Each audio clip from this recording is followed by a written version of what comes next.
Well, hey friends, and welcome to Little and Love Stories. I'm Miss Mandy, and today we're going to read a story about a little bear who just wanted someone to love him. That story is called Corduroy. Do you have a favorite stuffy or blanket or maybe a toy that you take everywhere with you, or maybe you snuggle it up at night? Why don't you go grab that thing right now and then listen along to today's story. Corduroy by Freeman.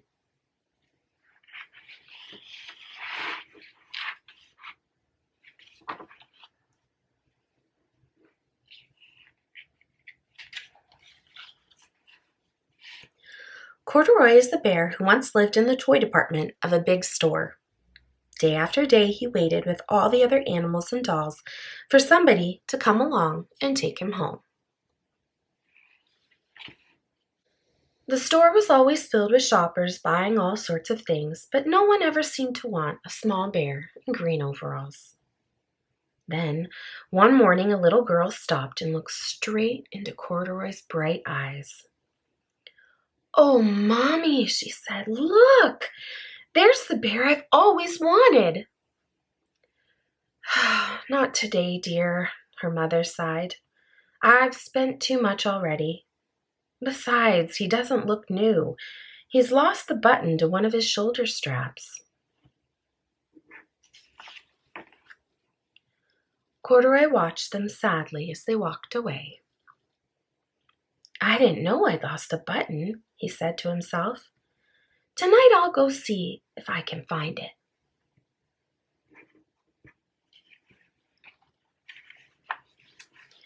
Late that evening, when all the shoppers had gone and the doors were shut and locked, Corduroy climbed carefully down from his shelf and began searching everywhere on the floor for his lost button. Suddenly, he felt the floor moving under him. Quite by accident, he had stepped onto the escalator, and up he went. Could this be a mountain? He wondered. I think I've always wanted to climb a mountain.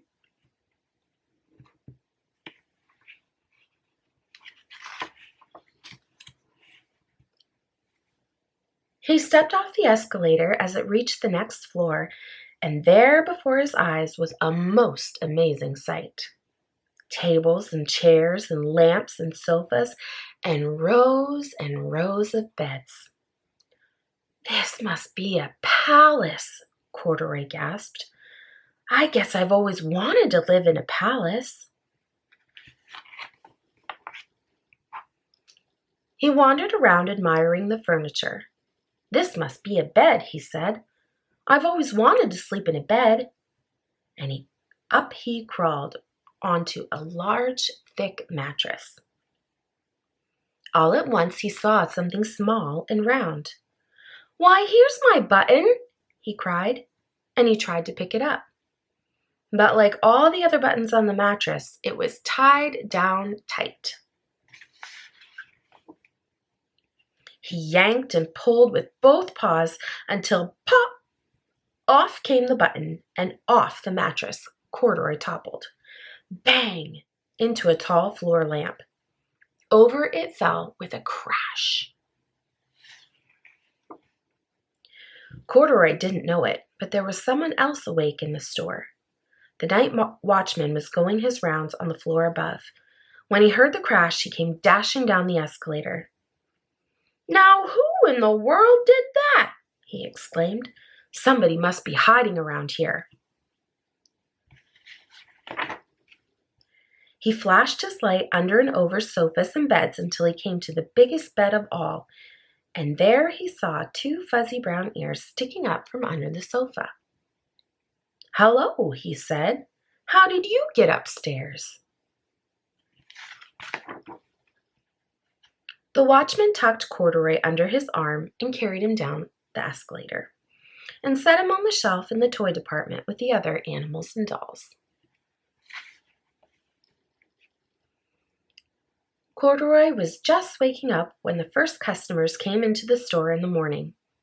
And there, looking at him with a wide, warm smile, was the same little girl he'd seen only the day before. "I'm Lisa," she said, "and you're going to be my very own bear. Last night I counted what I've saved in my piggy bank, and my mother said I could bring you home."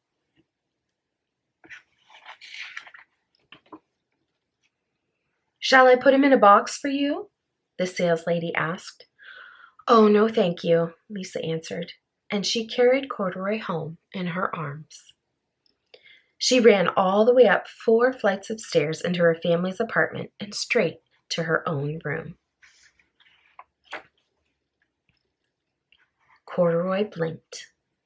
There was a chair and a chest of drawers, and alongside a girl-sized bed stood a little bed just the right size for him. The room was small, nothing like that enormous palace in the department store. "This must be home," he said. "I know I've always wanted a home." Lisa sat down with Corduroy on her lap and began to sew a button on his overalls. "I like you the way you are," she said, "but you'll be more comfortable with your shoulder strap fastened." "You must be a friend," said Corduroy. "I've always wanted a friend." "Me too," said Lisa, and gave him a big hug. The end. Well, friends, thanks so much for reading along with me today. I hope you enjoyed the story of Corduroy. I'll see you in our next story. And remember, friends, you are so loved. We'll see you next time. Bye.